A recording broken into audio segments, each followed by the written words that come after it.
to buy fentanyl. Segue. This is the perfect segue because we can go back to Blast and talk about their spring final. You know, it's not just they're taking their eye off the ball with the major. We can go a little bit beyond. Like they've got a spring final. Where's it at? Anna, what's it called? Anacostia in DC. Yeah, I just know it's DC. I'm not sure where the place is. I don't know where it is in DC, but trust. It's rough. It's like, you know, they renamed the street now, but there's like, anyway, basically it's round the corner from like just a famous street where people just get lit up. You can just put this address in and it's just shooting. And that's where the event is. And they've hired a really small basketball stadium for it. They've turned around and basically said, like, listen, we don't even bank that NA fans will turn up because there's no NA teams. Team Liquid, one of their business partners, said they didn't even try in the qualifier for this event.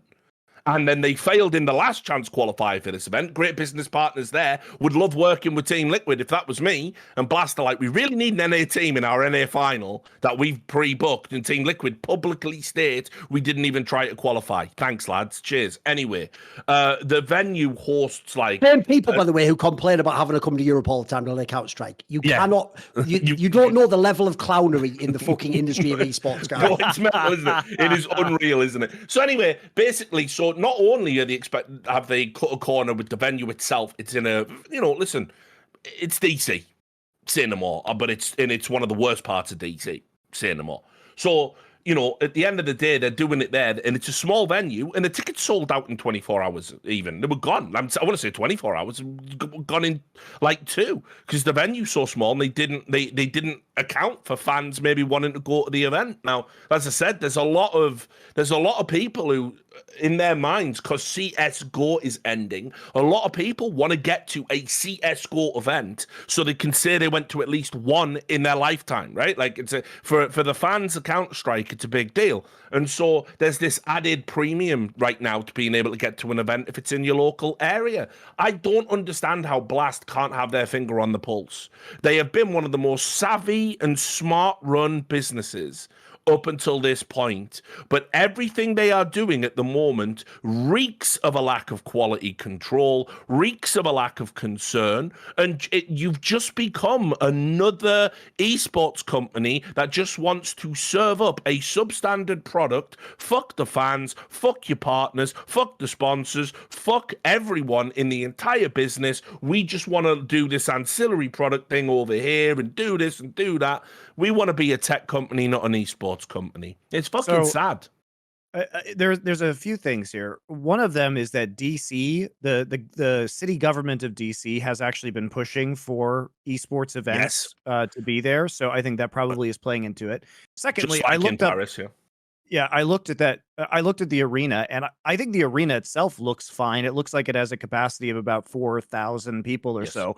But what people were saying, like, I don't think there's anything wrong with the arena. It just sounds like it might be in a kind of questionable neighborhood. And then the other factor of this too was what we saw was the ticketing. Fans are complaining that they didn't know the ticketing was happening, and by the time they got there, the tickets have already been sold out. It's unclear if that was sold to fans or if it's just a bunch of scalpers, but it seems like demand really exceeded capacity.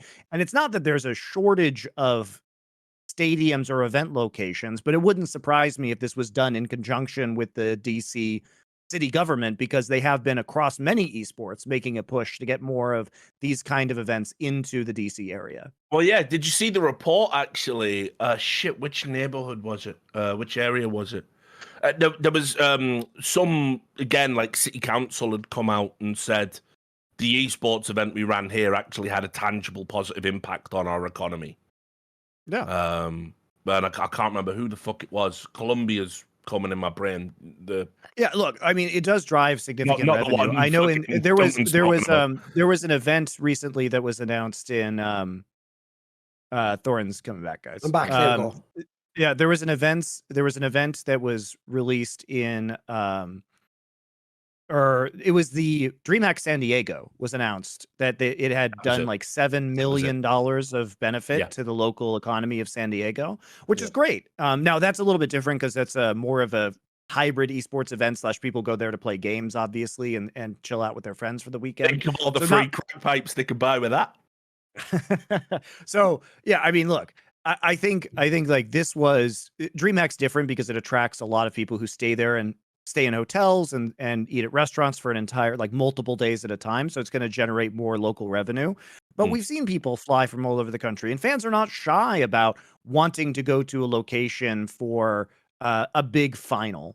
People travel internationally to do that. There were hundreds of people that have come to events in Korea that have been big esports events there that fly in from all over the world, thousands probably. So I don't know. I think that it would be nice if they were more thoughtful about some of these event locations, but it seems to me that the real problem with the Blast Spring Finals has been that it has been very poorly communicated what the ticketing sales were. Like, I've seen some comments that are like, oh, it was only a small percentage of the tickets that were being sold as a pre-sale and the rest are coming later. But the Blast website doesn't have any of that information. It seems like the communication channels around these sales were really bad.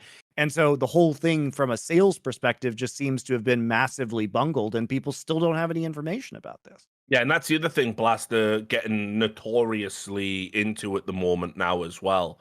Lack of communication. You know, like, say what you will about ESL and, you know, fuck them forever, right? But and you know, other ones like Esports Engine, which has also been folded into the Death Star now.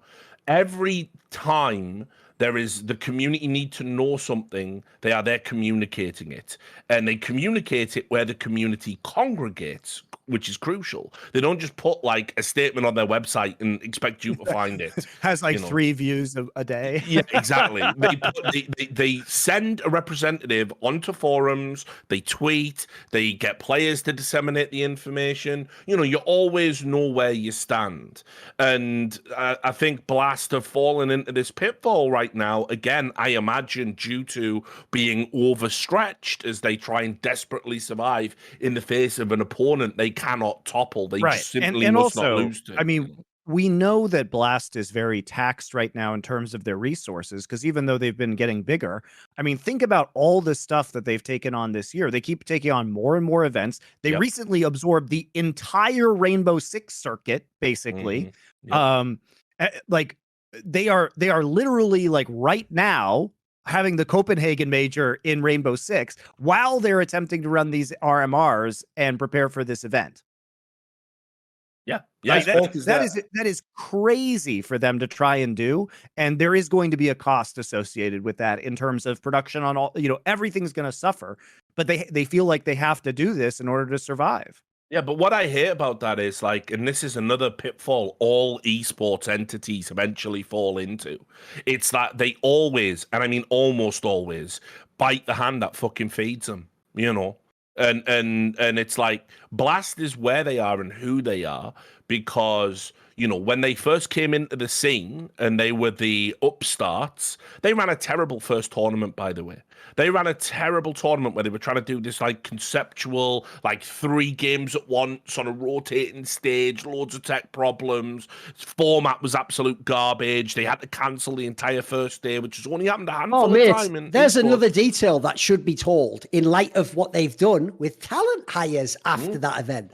So what they did was, for the first ever Blast, and I'll just tell you straight up, it wasn't Blast that got all these people. It was fucking Anders Bloom and people we trusted that knew Blast and knew the people in the Danish scene. And they told us, essentially, like, sign up to this event, like, it's going to be really good. They'll let you set your own rates and they'll take care of you. And when you got there, you know what? There was goodie bags. There was all things that you never get if you're a fucking talent. You get that if you're like a pro player or something. So you were getting all this. You think, this is brilliant. And they hired almost everyone. If everyone remembers, famously, I took a joke picture of the entire talent. It was insane. And my joke was that it was the talent having an annual meeting to vote that Mega Man's still not allowed to work in the industry, which was literally an obvious joke, but morons actually were like, this is disgraceful, because that's the level of intellect esports fans are on. So anyway, we were like in this room, even though it's a small event with like 6 teams, it was a Blast Pro Series, a Blast of Ones, even though it was that format, they probably had some mad like 18 talent there, and it was all people that all the tier 1 talent was there. Now, part of why I suspect they did that, by the way, was just find out what our rates are, find out who you can push and pull, find out who really wants to work. They're all the things that help you in the future. Spoiler, Epicenter did the same thing when they came in the scene. And when they ran this event, like Richard says, it was in their home country, guys. And this is, by the way, the first blast where they're even taking money from the Dutch government, the Danish government at this point. I think like €1 million. Well, even the Dutch as well while they're at it if they can. The joke is, yeah. But basically, at this event, we turn up. It's in the Royal Arena. I remember thinking, like, fucking hell, it's like a real venue in Denmark. That's a legit thing, like all the big things. Yeah. We go there, it looked mega.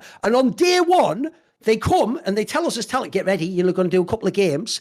They couldn't even get a server working so that the teams could join and play a game. So here's what happened. Instead of this being remembered as the shittest event ever that died immediately and never went, no fan remembers this. Because what happened was, on day 1, people like all the talent, me, Semler, Anders, all these people, we just kept a broadcast going and filled for 4 straight hours or something mental like that, as dickheads like Nicola and I run around going, what is going on with the server, just in the background. And we were just literally, this wasn't Monte, like someone said, you might have to fill for a few hours. We started the thing like, and we're going to go into map 1 and just kept going for hours. And eventually we even just took over the production and told the producer, you know what, essentially fuck off with the idea the game's coming in. We'll just host like sort of a live podcast now in which we have players come on and we talk to like, you know, fucking Taz or like Fallen or something. It was ridiculous, mate. And we carried their asses. And that was day 1 of Blast. That was who Blast was to start CSGO.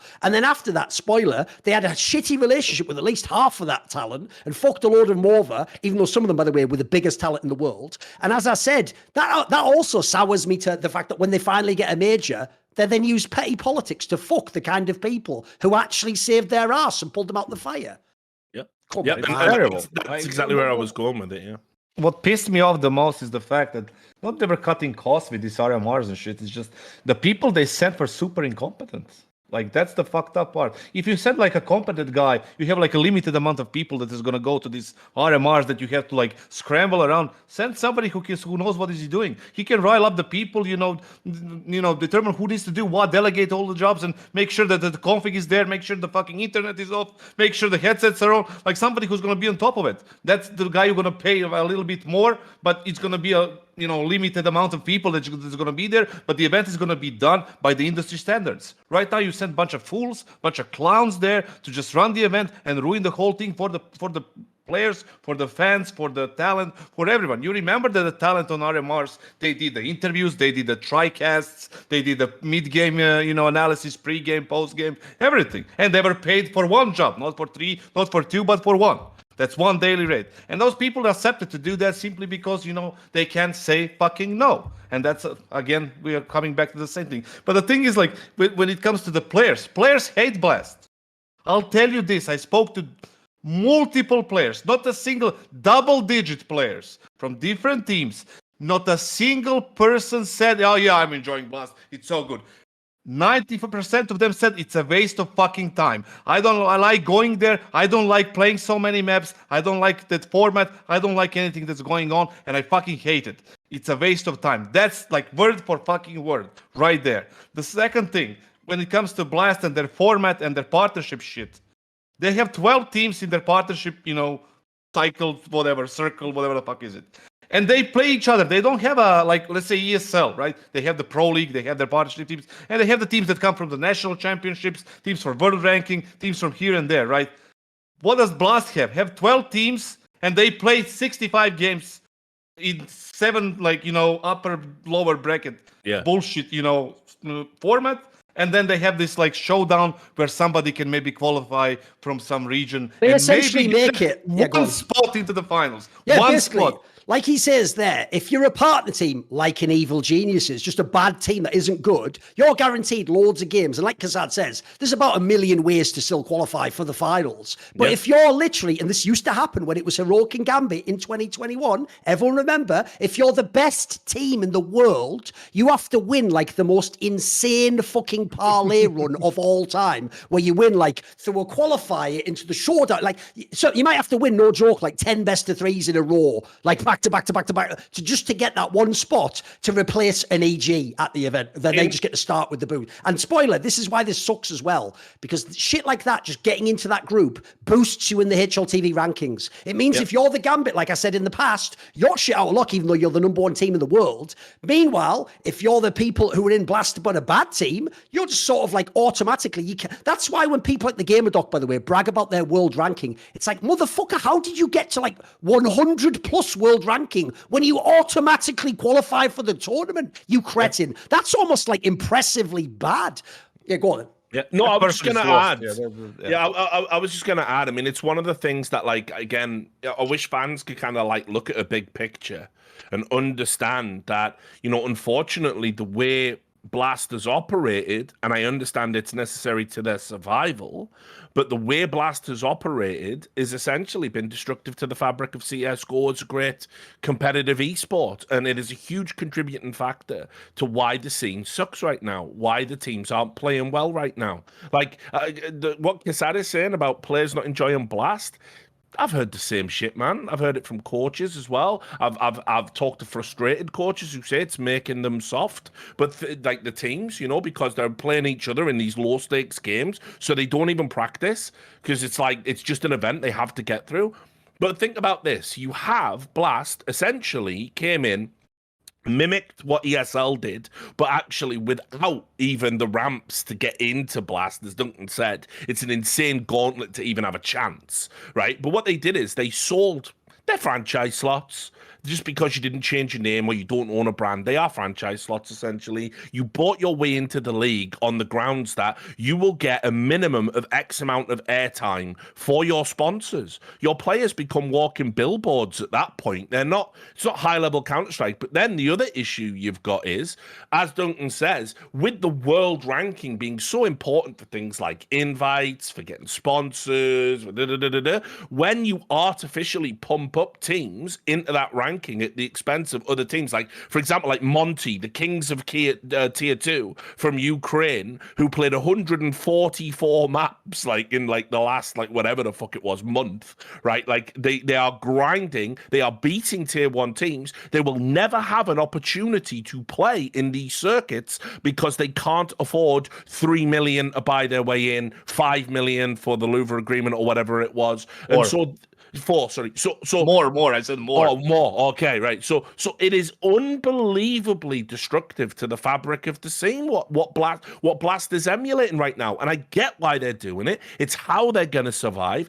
They're barely surviving even doing these things, but it is a far cry from the cut and thrust of the open competitive landscape we had coming into 2016. And I will remind everyone, E-League, we didn't hold anyone to ransom or keep anyone out. We went to the top teams at the time and said, do you want to play in a televised American league? Yes, no.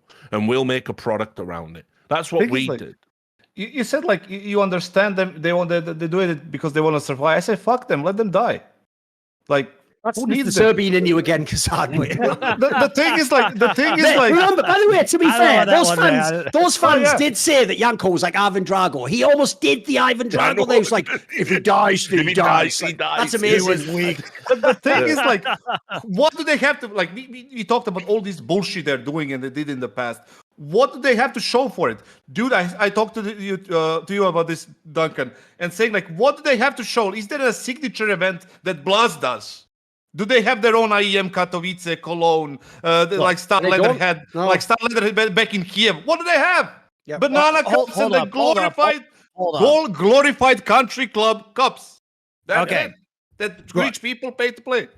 Yes, their format does suck, guys, but there's a couple things here. First off, at the time where this Blast format was created, the teams wanted stability. Like the teams asked for this, right? They are to blame for this because the format had to be made in a way. And the reason why EG gets 1 million guaranteed games is because they need those games to sell their sponsors. They have to go to sponsors and say, your logo is going to appear X number of times, right? That's the business of the industry. And so Blast, I don't know, probably if you asked people at Blast, and they were being honest with you, they wouldn't say, oh, I love the format of our events. It was considered a necessary evil because they were competing with EPL. And the tournament expanded. But no. Here's the thing. No. Stop. The other reason why they can't have a signature event is because remember that ESL and Flashpoint and Blast were all competing for spots on the calendar, and ESL was being a dick and monopolizing the calendar. And I don't think it was a lack of desire for Blast to have a tentpole event. The real problem here is, number one, that Valve approved of these tournament formats. Okay, so Valve has to approve of the Blast format, and it sucks that these good teams can't get into it, or it takes a million best of threes in order for them to qualify. And the second thing is, the problem with Valve is honestly that they haven't been hands-on enough. It should be their job to carve up the calendar to create equal and fair competition. Listen, you can't tell me that Brazy Party, CCTV, Rubet, whoever the fuck can find a space in the calendar for 10-day tournaments with 400k, and the Blast can find their signature Blast Copenhagen event once a year. That's not on ESL. There is no more Star Leather, there is no more Epicenter, there is no more PGL, there is only ESL, and there is only Blast. And there is nothing to show. It's just a country club for the rich organizations that can pay their way to play. If you want to expand this thing, you can just introduce more teams, make it more interesting, change the format. You don't have to play 6 upper, lower, double, triple eliminations. It's just a waste of time. Fans don't like it. Players don't like it. Talent don't like it. Nobody likes it. I agree, man, but they have contracts now, and their contracts might have to stipulate with the teams. No, but here's the thing, Monty. There's actually a way around this, because, spoiler, ESL did it. The reason why ESL are still the kings of Counter-Strike is they have their own bullshit ranking, and they have the whole Louvre agreement, but they do that, and then they give a very reasonable amount of the tournament that all the other top teams can still be there, because, spoiler, they want both, Monty. They want guaranteed games for Louvre, but then they want all the rest of the best teams in there and all the underdogs. So what they do at, like, Cologne and kind of Eitze is they have that playing format, don't they? And then they do things like they invite you on world ranking. Yes, Blast gives away like town heroes, for fuck's sake. Blast gives away 2 spots, and now, by the way, one's a bloody America's spot that's not even like an open quad. So now, guaranteed, some fucking team like Fluxor is always there, not even like Fury or something. So there's that. Then also there's the fact that, like, this is a precedent with Blast. Remember, if we go back to those Blast Pro Series, there's a reason they changed it to Blast Premier, guys. Because Blast Pro Series was that stupid format where you flew in 6 of the best teams in the world, had them play a BO1 against each other in a round robin, which even, by the way, didn't include OT, just a BO1. And then on round difference, people would make a final, which was a BO3, and then you just play, and that was the tournament. They get the points for the rankings as well. Now, what's fucked with it comes to rankings, it's ridiculous to me that obviously ESL rankings are more relevant because you get those points, you get to play events, whatever, right? And then I have the organizations like those, you know, like I said, Brain Trust over there, have like their contracts with the players depending on their position on HLTV ranking. That doesn't give you anything, literally anything. You can be top 1 on HLTV, you don't get an invite, right? No. You get an invite for Brazy Party, you get invite for Rubet Cup and all these like tier 2, tier 3, whatever, that are offering skin money and whatnot. But you're not going to get like ESL invite there. You have to climb on the ESL ranking to get the ESL invite. See more cool, funny, interesting clips based on topics from my content? Well, subscribe to this channel then, or, you know, be a pleb and don't.